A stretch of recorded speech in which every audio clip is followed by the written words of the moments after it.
Hariam Brahmacharya. The resident spiritual guide at Chinmaya Mission Ahmedabad is Brahmacharini Anupama Chaitanya ji. She has been associated with Chinmaya Mission since 2002 when she was inspired to join the Chinmaya Yuva Kendra. She has a degree in fashion designing and has also served in Mahatma Gandhi International School, Ahmedabad, for a decade. She has special interest in art, history, and the Bharatiya Sanskriti. As a Sevika in Chinmaya Mission, Ahmedabad initially, she conducted various camps and classes for Balvihar children, imparting knowledge about Hindu culture, traditions, and philosophy in a manner that can be assimilated effortlessly by young minds.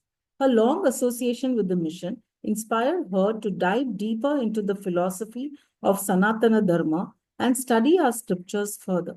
She enrolled for the Vedanta course at Sandipani Sadhanalaya from 2011 to 2013 and studied under the able guidance of Swami Advayananda.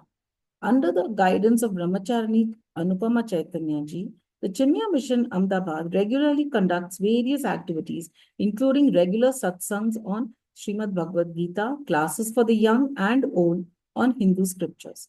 Brahmacharani Anupama Chaitanya ji is committed to walk the path shown by Pujya Gurudev Swami Chinmayananda and serve humanity by sharing the knowledge of the scriptures gained from our master. Over to you, Brahmacharya.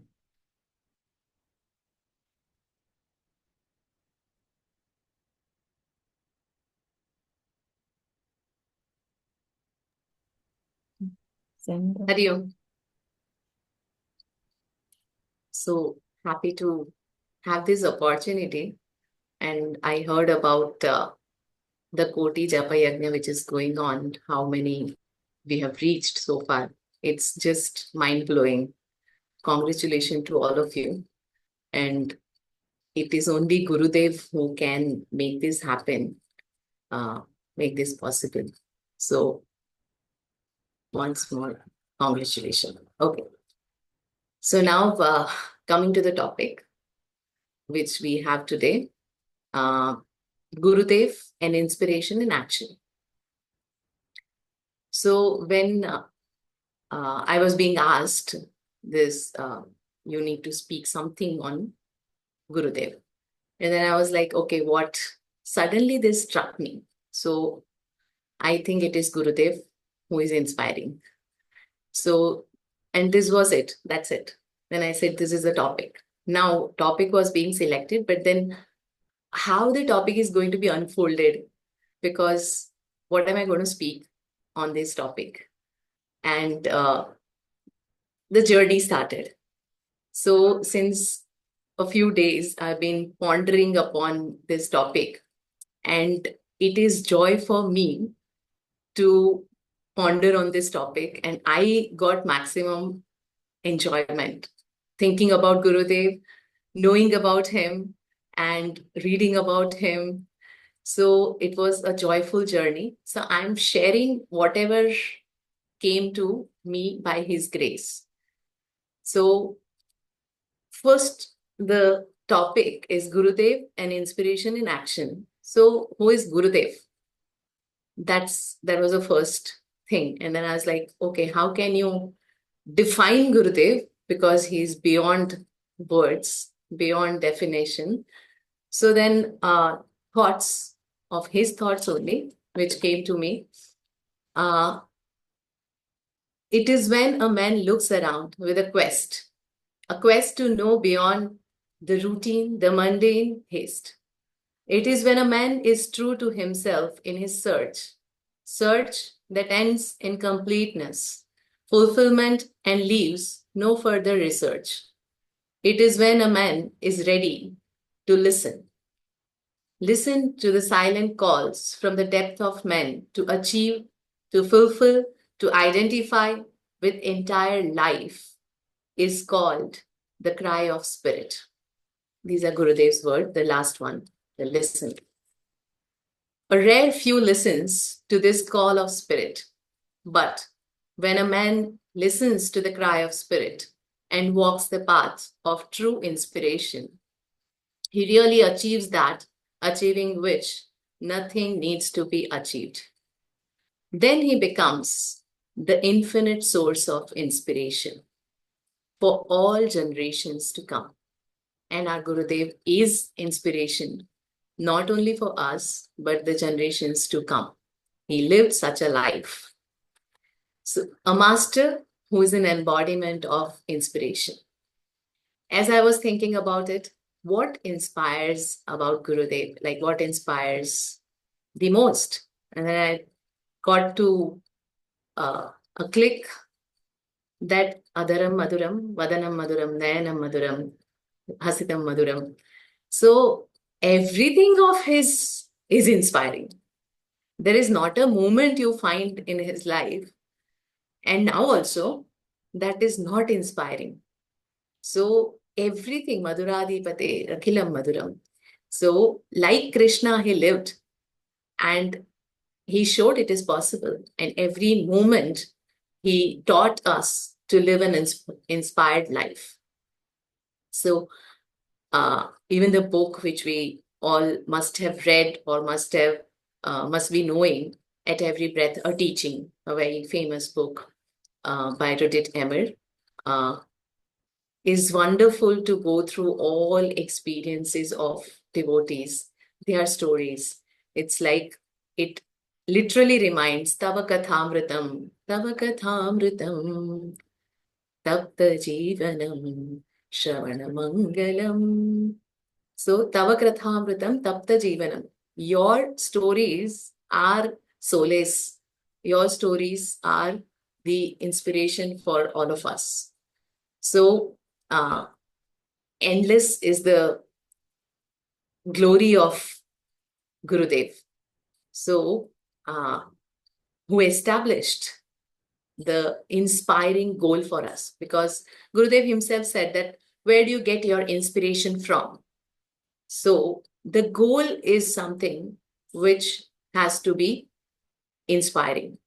And the goal which Gurudev set for himself was love all. And love all, a simple looking sentence, but it is an infinite goal. How am I going to love all?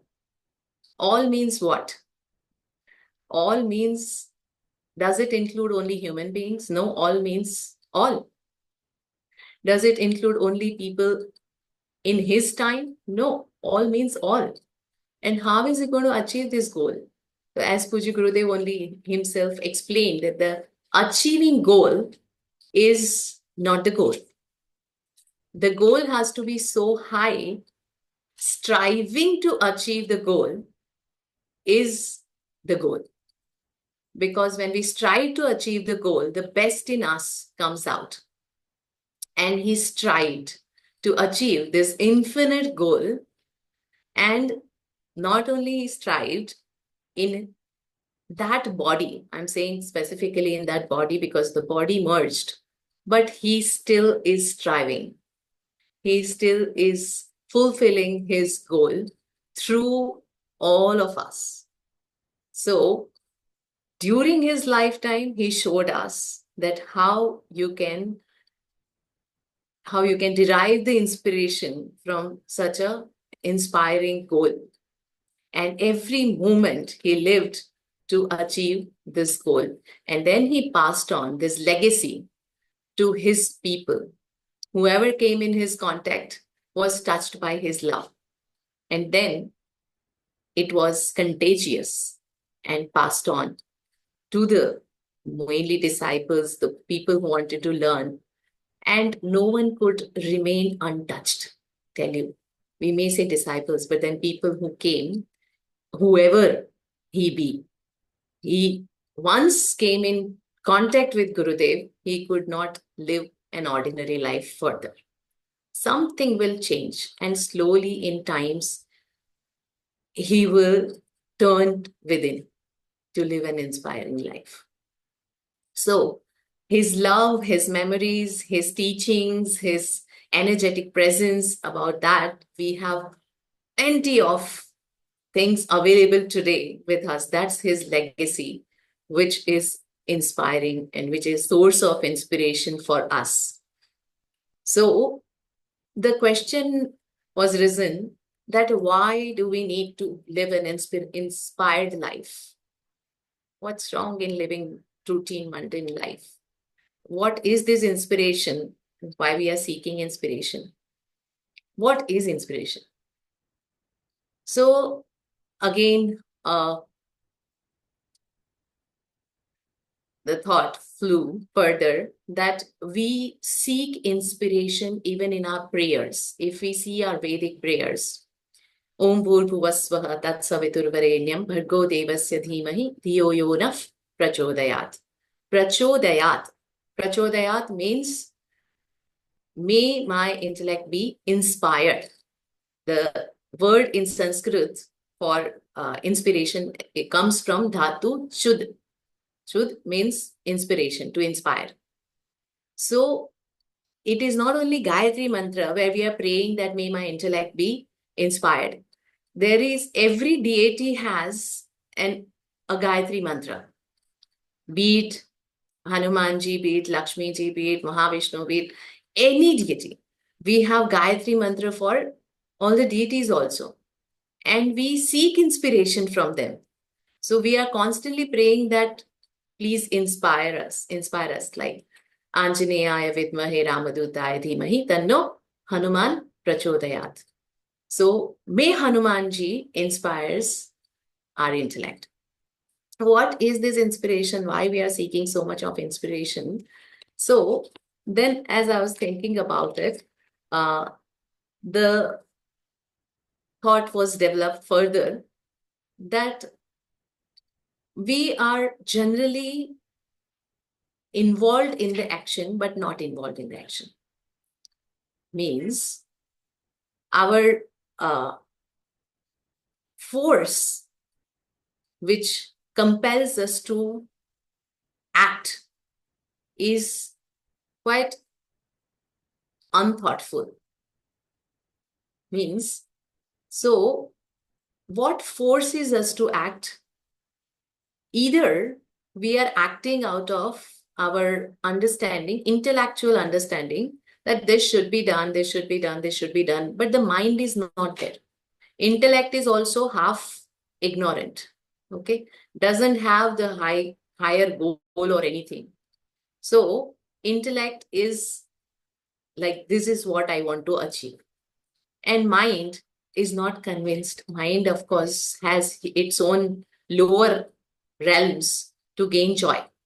And it is seeking joy in the sensual objects. So the mind is not with intellect, and intellect is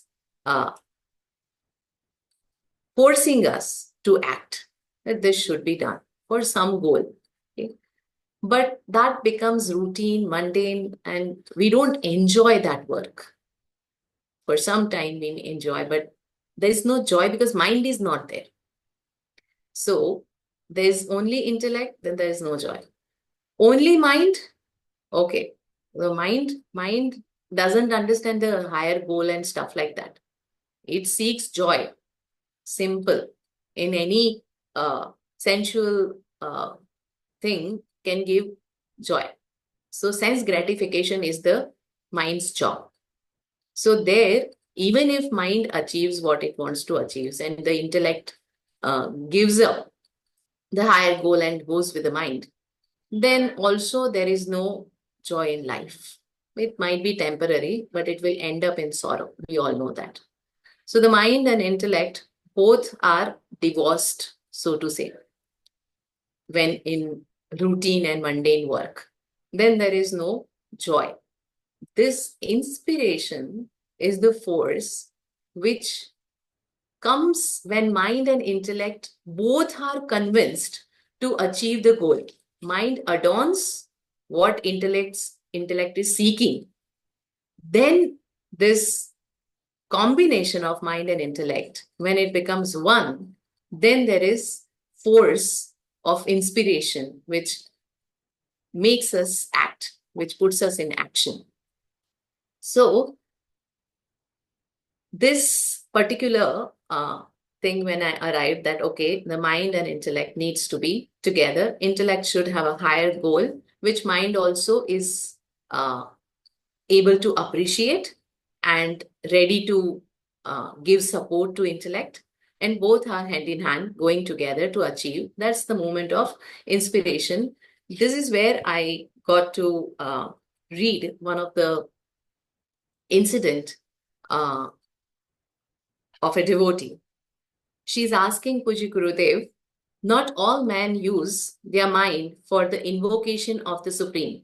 There are scientists, artists, politicians, economists, authors, and others, uh, each producing results, often products of some subtle inspiration. How do people in general get their inspiration? So her question was like how one gets inspiration. And the answer of Puji Gurudev was very, of course, as I said, everything was uh, clear, to the point, and inspiring. So Gurudev replies to her, subjectively, from the standpoint of man's personality reconstruction, whatever be the mode of invocation, he gains the fulfillment of his desires. Whatever be. If the conditions are all fulfilled with single pointed intense consistency, one may invoke war and another peace. Both shall have their desires gratified. There is nothing impossible for a man, only he must be able to steady his mind and intelligently apply it with the required intensity and constancy. He shall gain what he wishes, be it a spiritual unfoldment or material gain in this world. Every success and any splendid performance, anywhere and anytime, are all sparks from pure inspiration, which is a state of selfhood. This last line was a punchline, that the pure inspiration, which is a state of selfhood.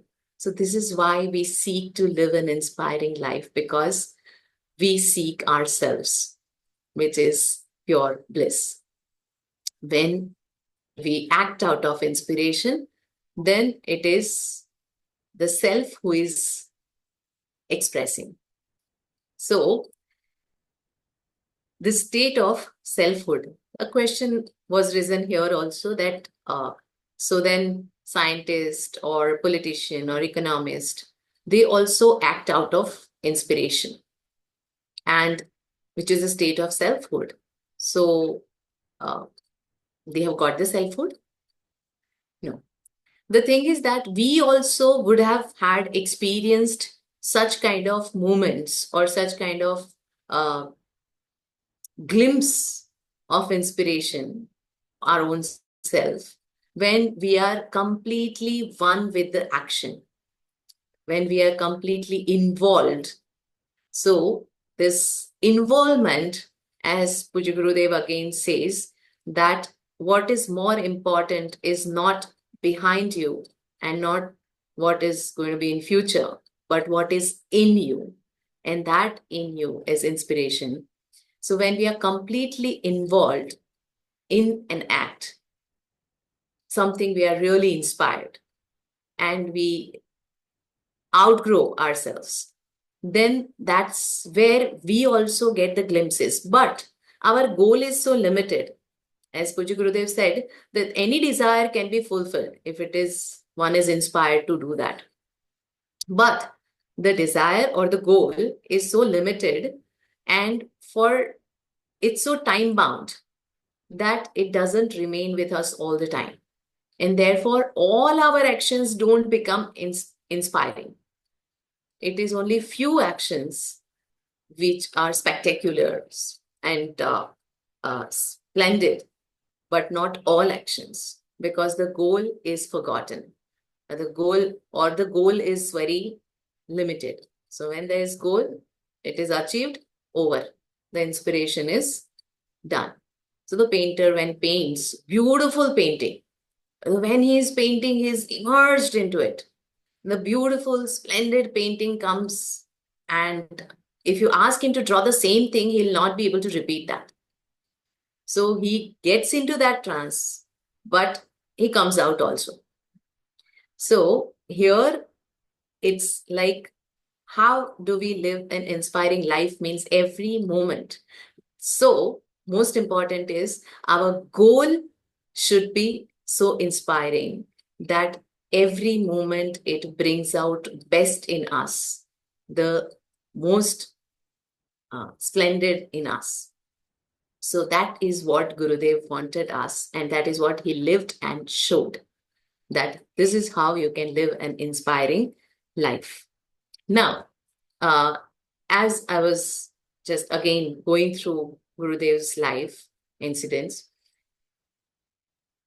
thought of many incidents which are inspiring. Of course, each one is inspiring, but which are appealing at this moment. Okay.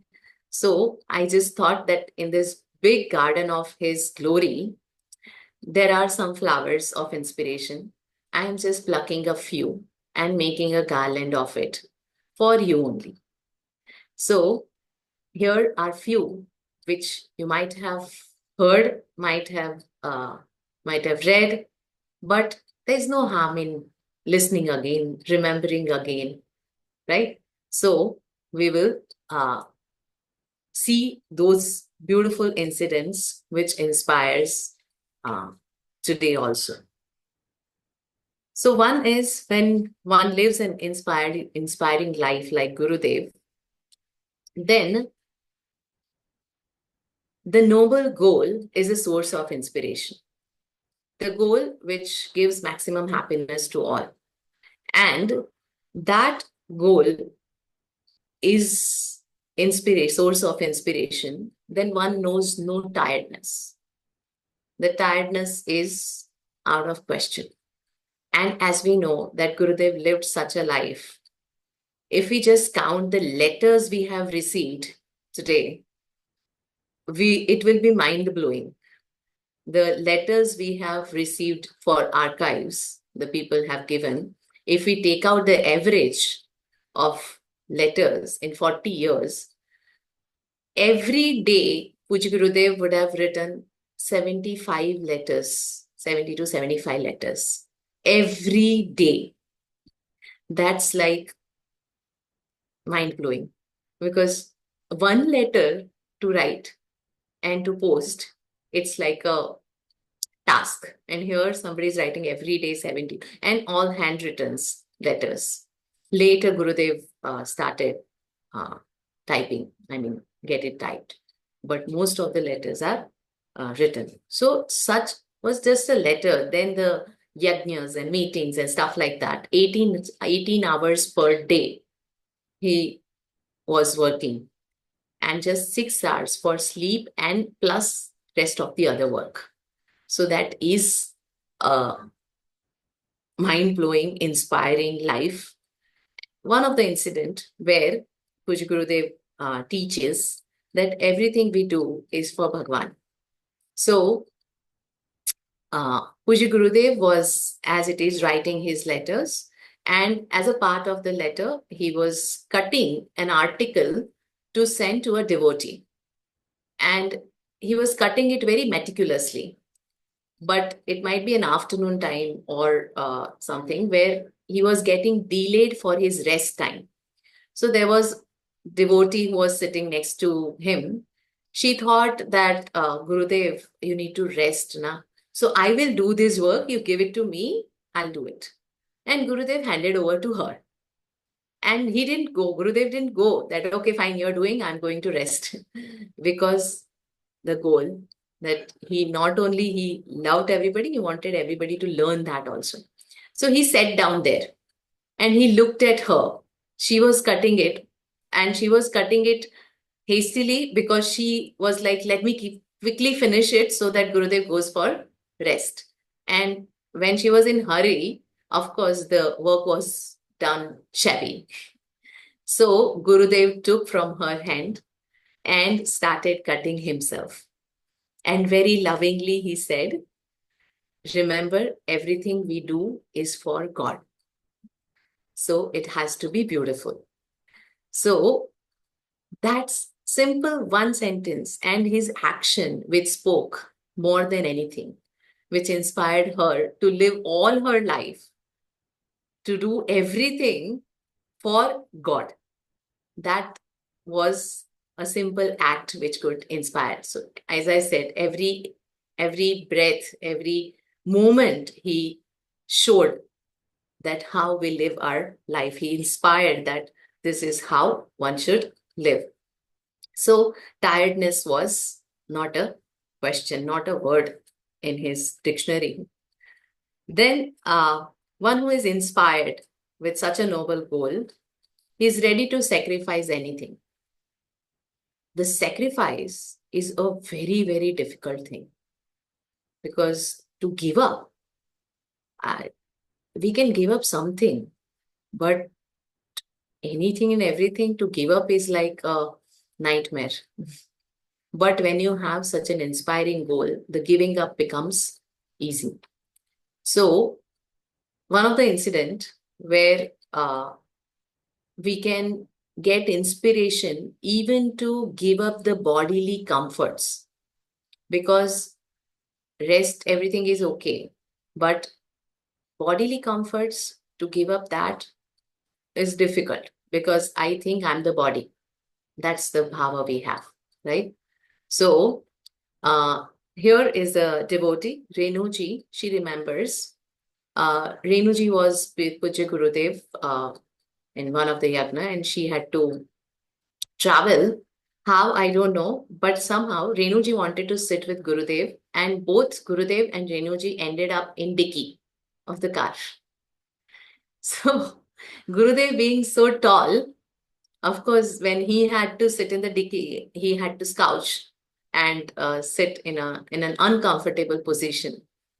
And that is when Gurudev tells her that, you can tell your grandchildren that you sat with your guru in a dicky.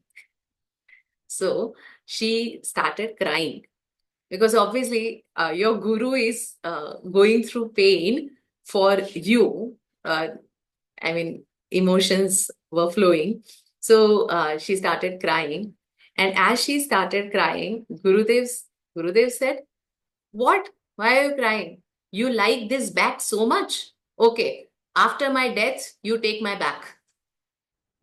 It was his back which was paining, na? So Gurudev said, "After my death, you take my back. It's yours." So he just made fun, but he was uncomfortable, which he did not literally made a fuss about, because the love was more important for him. That love for Renuji was more important for him. And then he explained further also. Immediately, the next moment. So a car was passing, and Gurudev said, looked out of the window, and see that car? It's damaged. And Renuji said, yeah, it's damaged. Uh, the paint is chipped. And then Gurudev said, it's an observation, not a complaint. The back on this body is in pain. It's an observation, not complaint. The back on this body is in pain, is an observation and not a complaint. So never complained in his life. It is, the body was also like that car. The car, the paint was chipped. It was immaterial to either of them. Like that, said body is also an instrument, and it shouldn't be so important, more important than the love. So such was his love for the people, where he could give up his bodily comfort so easily. So the another incident where such noble goal, when is lived, then one becomes fearless. And Gurudev was indeed fearless. So one of the incident which shows this particular quality is a group of fanatical Christians once attended the talk of Puja Gurudev, and Puja Gurudev spoke in his talk a night before, where he spoke about heaven and hell. and he determined that the heaven and hell are not distinct area in space, but right here with us. They are two states of our own mind. So this is what he said. But this fanatic Christians, they did not appreciate this thought, and something happened to them, God knows what. They converged upon Gurudev during his evening walk the next day and stood around him. The most rounded, muscular, and hairy one among them shot at Gurudev. Where is heaven and hell? And Gurudev, what would be his response? Because he would respond, he would not react. So calmly, he responded, right here in your own mind. He responded calmly. The man came near to Gurudev, trembling with rage, and grabbed at his shirt. Where? He could not complete the sentence.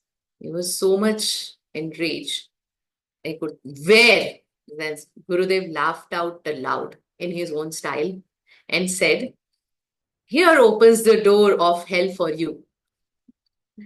Imagine he's holding the collar and Gurudev says, here opens the door of hell for you. The man stopped. He released his hold and stood amazed. Another peal of laughter from Gurudev.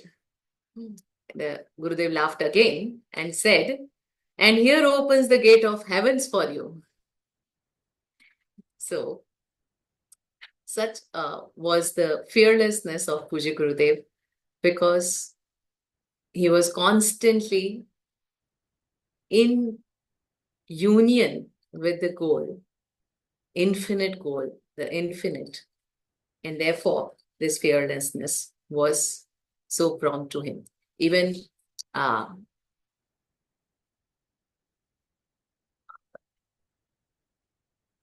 Vishwamitra ji says at one point of time, he does lot of tapas, and he realized that Brahma balam eva balam.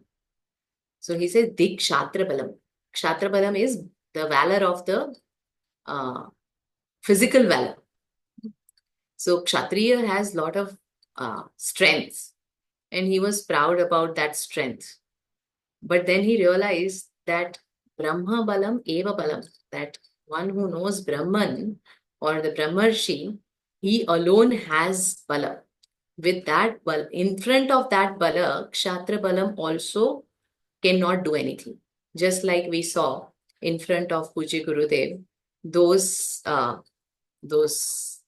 gundas kind of people.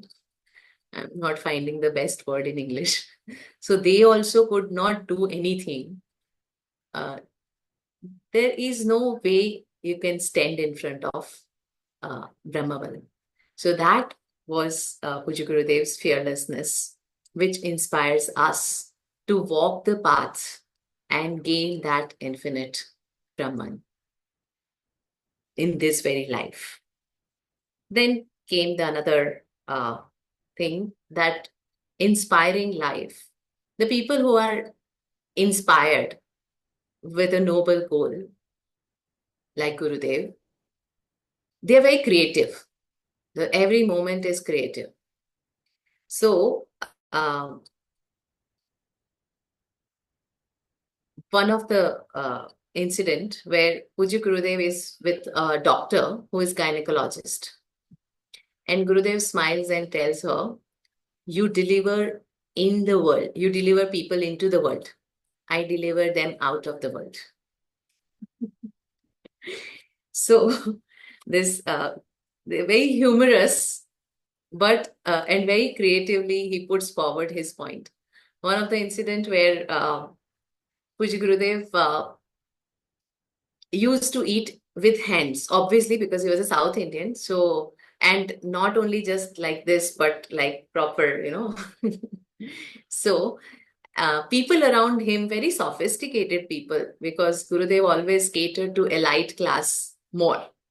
So they, when they saw Gurudev, they were like, this part may be not accepted.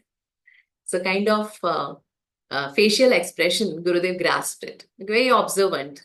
So immediately Gurudev said, eating with a spoon is like having a mediator between you and your beloved while making love. Now, such an answer, no one would have expected, or it's just, it's like, from where do you get this kind of thing? So, very creative, very humorous in his expression also to explain certain things. And one of the incident which is like, life is short, smile while you have teeth. So this has a story behind it. Shruti Chaitanya, who is now Swamini Sampratishthanandama, Shruti Chaitanya ji was once sitting near Puja Gurudev, and informal meet was there. So as I said, everything of Gurudev is inspiring and attracting. So she was looking constantly at his face and the smile. And then she was like, how nice the teeth, Gurudev's teeth are shining, you know. And she got so attracted with that smile and the whiteness of the teeth, or what God knows. But Gurudev got it. Just a little after those moments when she was thinking all these things, or when she was fascinated, Gurudev got up from his seat and he passed through Shrutiji. And as Gurudev got up, Shrutiji also got up. And Gurudev went to the sink, and he looked at Shruti Chaitanya that time, and Shrutiji, not, and he smiled, nice smile, because that is what she was attracted. Then he took out his denture, and then he smiled again. And then he, so the thing is that he was like, this is what you are attracted to. This is not real.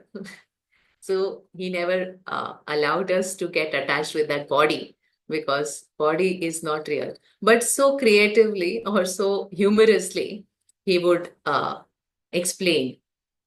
And the very creativity flows when you are inspired with a goal. So Puja Gurudev says about it. So when you compromise your values, you block the flow of your natural creative instincts. So, I mean, the connection between values and creativity.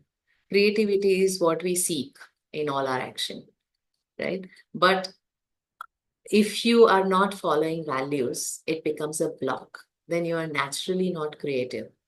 So, the following values, it uttermost important. One of the letter, Puja Gurudev writes, let pen race through channels of thought opened up by your natural intuition. This gets blocked when we compromise with unhealthy values, or when we get involved with purposeless day-to-day happenings. Flow on with the stream. Let go the world. So again, he emphasizes that the values are most important. The values are the bridge for us to reach that infinite, or reach Gurudev. We have Gurudev as our inspiration. So he always inspired through various ways. Again, when there is inspiration, the pain, bodily pain, doesn't matter. You can go through the pain. How? One of the incident where Puja Gurudev was going on the stage in Yagnashala, and as he was climbing on the stage, one of the nail was like coming out, and it pierced his feet, his foot, one of the foot, and he didn't say anything, he didn't notice, and he sat down on the Vyaspeeth. 1.5 hours was the talk time at that time. So 1.5 hours non-stop he spoke. After 1.5 hours, generally, Puji Gurudev would get up and go, and then the audience will get up and go. But at this point, Gurudev did not get up and he just said, "You all disappear from here." Everyone was surprised, but then Gurudev says so. So everyone, the audience went. Organizers were still there. And they were surprised, that shocked, that why Gurudev is not getting up. What's the reason? So one of the organizer went up on the stage and said, "Gurudev, what happened?" Gurudev said, "I want to get up, but I'm unable to get up." And then they found that Gurudev's half dhoti was in blood and he just couldn't walk. Then, by the support of devotees, he woke up. He went down from the stage, and of course did the whatever was needed to be done. But then somebody asked that, "Gurudev, so much of blood was coming, and I mean, you were so nobody could make out from your face that your so much of pain would be there." I mean, imagine a small pin and a little blood comes out, how much pain we would have. Here, the blood was like flowing, and nobody could make out. How was that? I mean, how was that possible? And then Gurudev says that you put your mind not where your body is, put your mind where your heart is. And his heart, of course, was in the goal. And that's why the bodily pain did not occur to him, did not matter to him. So, such is the possibility when you have a nobler goal, the higher goal that we can give up. Otherwise, to give up this deha bhava is very, very difficult. That I'm the body, we are thinking since ages, since God knows how many crores of birth. So to give up this thought is very, very difficult. But when we are inspired for a noble goal, we can give up this thought also. So he inspired to live a life of inspiration for a noble goal, whether it is bodily comfort or the sensual pleasure. One day, if we don't have salt in our food by mistake, what will be our reaction? I'm saying purposely reaction, not the response. So one day there is no salt, there is a problem. Here, uh, Gurudev used to go from house to house eating all sort of different foods prepared by people. Not everyone was careful. So one of the incident, there would be many, but one of the incident where when a devotee cooked the food, the very delicious paneer sabji, as she was like, "I'm very good at making this, so let me make this." And she served to Gurudev.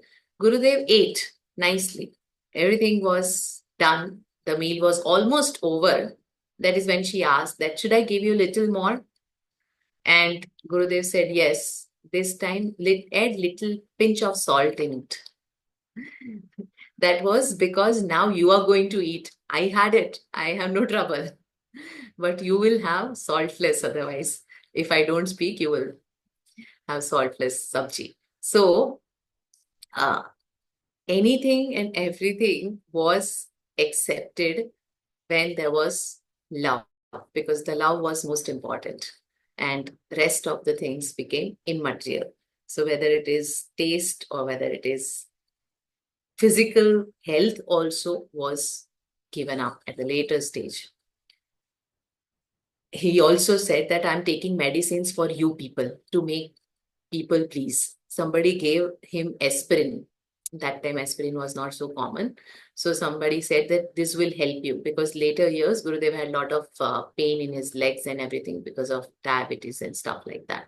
So somebody gave him aspirin and Gurudev said, suddenly what make you assume that this aspirin will make me fit or give me comfort? Whatever be it. I am taking lot of medicines, but all these medicines I am taking to please you people.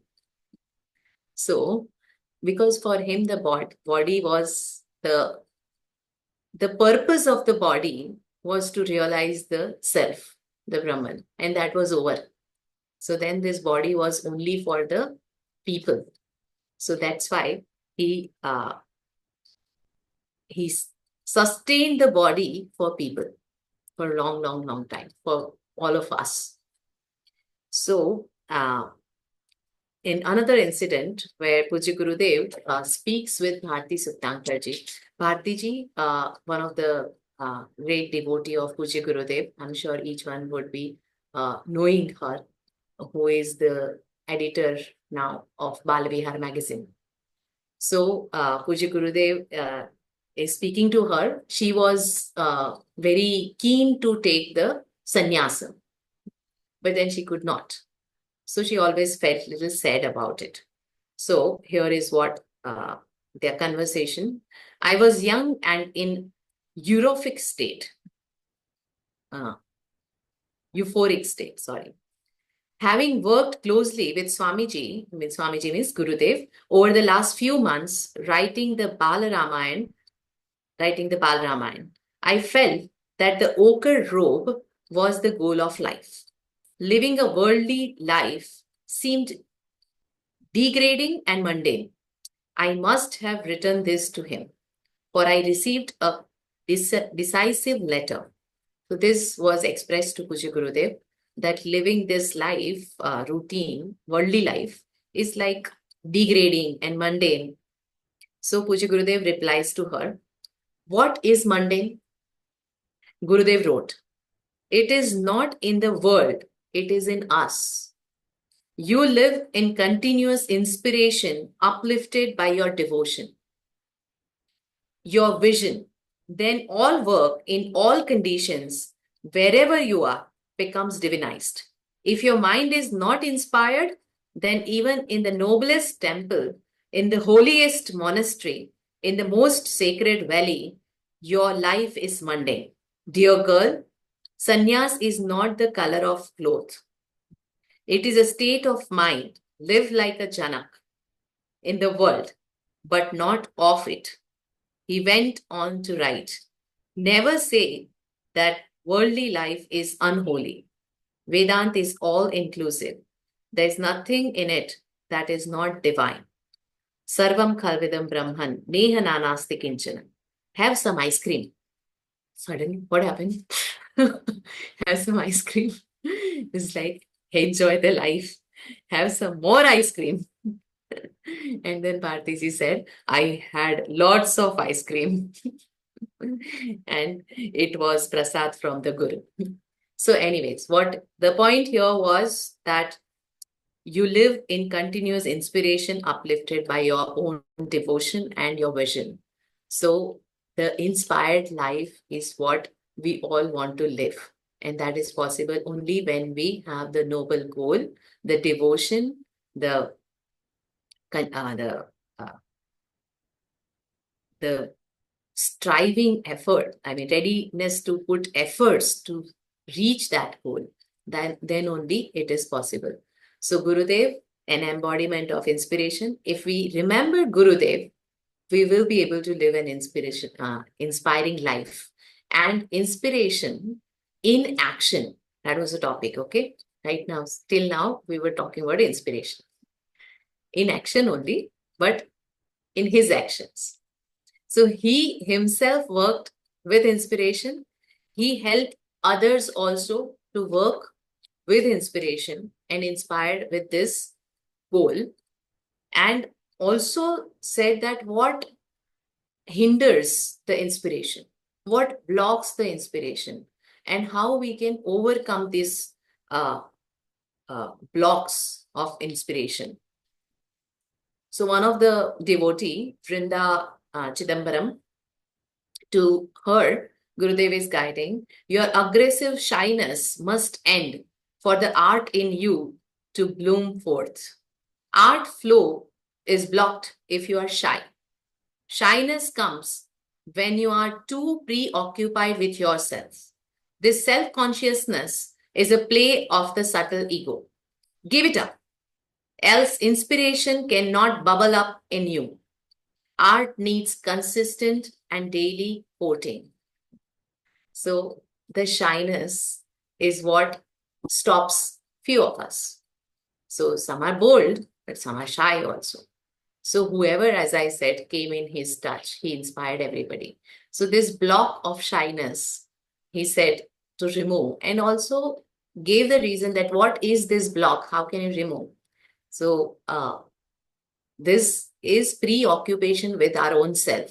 We ourselves have our own image, and we are so image conscious that we feel shy and preoccupied with our own thoughts. And that is when our own ego, that is when the creativity does not flow through us. The inspiration does not come naturally to us. So this shyness needs to be removed. So that's how Gurudev showed every moment. As we speak further, inspiration in action. So he, of course, acted throughout his life. When we say that his life, of course, it is not bodily uh, presence, right? Because the body merged back, but he is still there, inspiring to all of us. Because he was and he only did, he is only doing, and he will only be doing. So one of the phrase in Ramacharita is Ura Preraka Raghurama. Ura Preraka Raghurama means the who inspires everyone. It is Bhagavan sitting in our heart, inspires everyone. But we hardly listens to those inspiring calls, those silent calls of Bhagavan. So Gurudev was, is, and will be inspiration to all. Whatever the mission members today doing are all inspired by him. The japa which are done, what do you think? Who is the inspiration? Gurudev is the inspiration. The mammoth of work which is done, be it schools, education field, CVB, Vishwavidyapeeth, or the hundreds of schools, who is inspiring everyone to work tirelessly? Who is doing? That's the one of the incident which really touches my heart is Kalidas ji, a very great devotee of Pujya Gurudev. So he is remembering the incident where there was yagna in Palakkad, and Kalidas ji wanted Pujya Gurudev to visit his house and have bhiksha at his house. But the other committee members did not agree because his ancestral house was little far away in the village. So they said, no, no, no, this is not possible. Somehow he would have expressed to Gurudev, or God knows, but Gurudev wrote to the committee members that I am going after Yagna to Kalidas's house for Bhiksha. Now, once Gurudev said, nobody has anything to say. So the day arrived when Gurudev was going to go for Bhiksha in the night. Kalidas ji had lot of love and respect for Gurudev. So he wanted to have a grand welcome and grand stuff. So he invited the chief priest of Sabrimala for Gurudev's welcome. Okay. So he himself left his home at 7 o'clock and then Palakkad to Coimbatore. To go there takes 3 hours. He drove to get that priest. So he calculated everything and everything was fine. So he went, but while coming back, there was a roadblock and he got stuck for 4 hours. Now, all these time he was like, I wanted to do so much of preparation, how it is going to happen. And but he kept his calm and he invoked Pujya Gurudev constantly, remembered Pujya Gurudev constantly. And it was at 6 o'clock, he reached somewhere closer to his house. He put that chief priest in the taxi to his home, and he straight away went to the Yagnashala, decorated his car a little bit, and went to Yagnashala to take to have Gurudev to bring Gurudev to his house. And Gurudev reached his house with Kalidas ji. Kalidas ji reaches his house, and what he sees, everything was so well decorated. The rangoli which he wanted to do, it was done in that way only. The kind of decoration which he wanted to do, it was done in that way. The chief priest welcomed Gurudev in a grand manner. Everything was done well.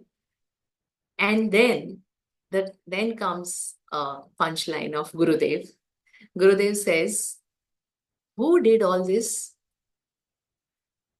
And Kalidas ji said, you did it. Because he wanted to do it badly, but he couldn't do it. And genuinely couldn't do it. And Gurudev made it happen. So we think that we are doing, but it is he alone who is doing even now. So he alone would have inspired people there that come on, do this, come on, do that. So whatever is the wish of devotee, the Bhagwan, the Guru, makes sure if it is genuine, it has to be fulfilled.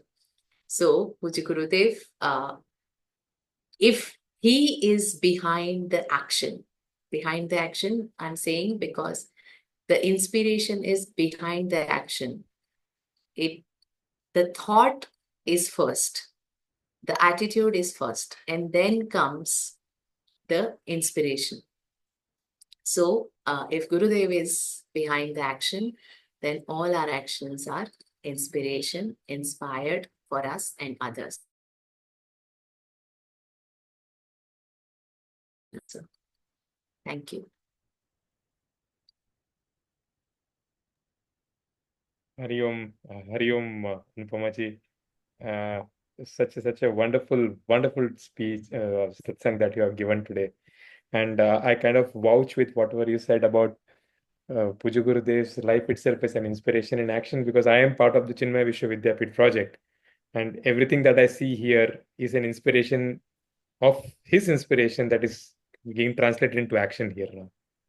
And we are so fortunate that we are living in this yuga where we are able to create something that is, as you rightly said, a legacy for the generations to come forward. And I personally have one question before I open up for the others. Is that one of the challenges that many of us normally face is we are inspired to do something, but very soon that inspiration wanes away. We kind of something else inspires us, something else more important inspires us, and then we forget about our first inspiration. So does this happen, and what is the methodology or what is the way forward for avoiding such things? Yes, this happens naturally, normally to all of us. The inspiration is like वो दूध में उबाल आता है ना, it's like I'm inspired, and then it goes down. So the motivation, the inspiration to continue that, Puji Guruji once said a beautiful thing, that when we attend yagna, somebody had asked similar type of question, that when we attend yagna, we are inspired, we are motivated to live such a life and do a lot of sadhana and stuff like that. But then as we go back, everything is vanished. Few days it sustains and then vanished. So Puji Guruji said that go back with one little small sadhana. Continue that one thing. So when you continue that one thing, it will slowly gives a habit for us. because our minds are not habituated to stay at that height. So it in a spur, it goes up that yes, this is so adorning. This is how I should live. And then the reality means today where I am, it is too high for me to attain. So then I come back to the reality, and then it becomes too tough, and then mind gives up. So that's what happens. So small thing which you all are doing already, that doing japa, the little, and then keep on increasing this challenge. And that's what helps us to keep us inspiring all the time. And different goals, when the goals are different, then it happens that this is more this is more priority, which is the priority now. So there should be one goal. So as I said, that love all was the goal. So then one goal is there, then everything is like whatever is in line to that goal, that becomes priority. Then it becomes clear. So if Gurudev is goal, then I have to tune to himself. Whatever he wants me to do, I shall do it. So then there is no confusion. Then there is no dropping one thing and holding one another thing. So yes, this is what I've understood so far. Yeah, that's a very good tip, Anupama. Anyone else who has any other question?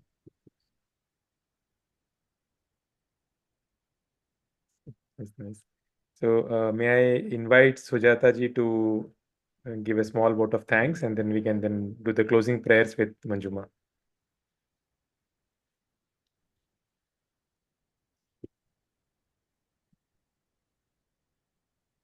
Sujata ji.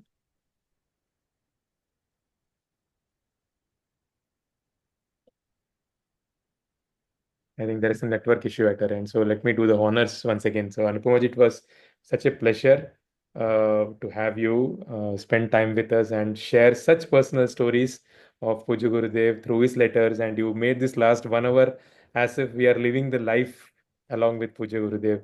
And so especially people like me who have never experienced the good fortune of being with Puja Gurudev. You are helped us to understand how inspiring his life would have been to those who are, of course, next to him, and through his life, through the others who are not around. So thanks a lot for taking out your very, very much valuable time, and we look forward for more such associations with you in future as well through various other programs that we are doing continuously. And Manjuma, are there any announcements to be made? No, we don't have. So Manjuma, you can then do the closing. I Oh. have something to say. So thank you for inviting and giving me, as I said, opportunity to ponder upon Puja Gurudev's life and to know more about him. And as you said that you haven't met Puja Gurudev in person, neither did I. So, but we cannot say that we haven't met him, because Puja Gurudev himself said, meet me in my books. So he's very much available. And Shri Krishna, when he was leaving this mortal coil and winding up his Leela, that is the time Uddhavji asks him that where will Dharma reside now? Where will you stay now? And Bhagwan says, I will stay in Bhagavatam. So that is how Gurudev said, I meet me in my books. And he's very much available. One paragraph a day can inspire. So yes, thank you so much, all of you, for being so kind and giving me a lot of joy of pondering. Thank you. Same here.